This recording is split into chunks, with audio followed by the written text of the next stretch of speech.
إنما الحياة الدنيا لعب ولهو وزينة وتفاخر بينكم وتكاثر في الأموال والأولاد كمثل غيث أعجب الكفار نباته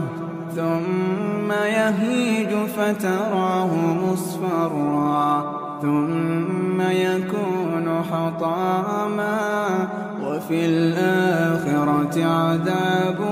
شديد ومغفرة من الله ورضوان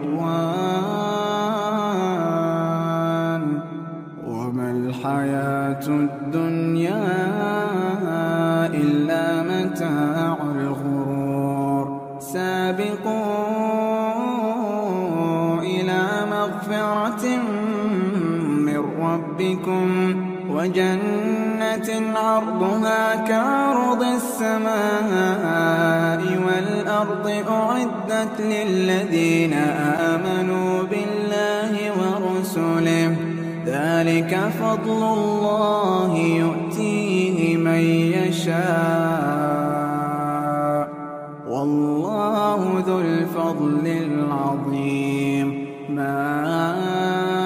أصاب من مصيبة في الأرض ولا في أنفسكم إلا في كتاب من قبل أن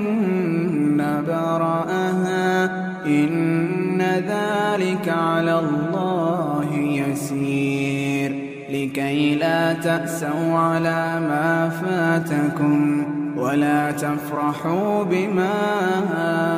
آتاكم والله لا يحب كل مختال فخور الذين يبخلون ويأمرون الناس بالبخل ومن يتول فإن الله هو الغني الحميد لقد أرسلنا رسلنا بالبينات وأنزلنا معهم الكتاب والميزان ليقوم الناس بالقسط وأنزلنا الحديد فيه بأس شديد ومنافع للناس وليعلم الله من ينصره ورسله بالغيب إن الله قوي عزيز